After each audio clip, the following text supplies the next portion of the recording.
لا یانزە پرۆسەی دەنگدان بەڕێوە دەچێت و هاوڵاتیانی هەرێمی کوردستانیش بە ڕوتینێکی زۆرەوە بەرەو سنووخەکانی وەرە دەنگدانێکی تخوا هیچ سوودیەیە وەڵا بڕوا ناکەم هەر بشتم. نا کاک لوقمان گوێ بگرە بۆچی وا جەوز سفرە یعنی چی ناچی بۆ دەنگدانە بە کوردستان. ڕاستەکە کاکە گیان هەر بە خۆمانە دەنگدان کێ وێریەتانە بدا یەکەتی نەبێ کێ ڕەنجەدا کێ موچەی هێنا لە بەغدا حەلی ئەم موچاقاتیە ئەم بە ئیشی و بێتاقەتیە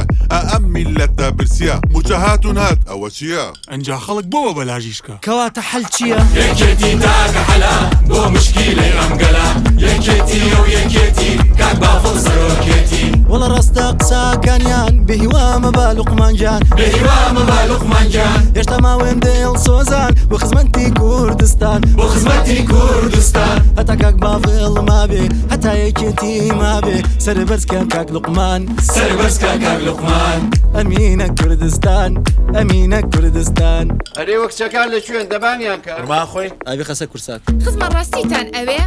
بۆ مۆزعی ئێستامان بۆ عێراق بۆ پەرلەمان گەنج بیر پیا و ژنان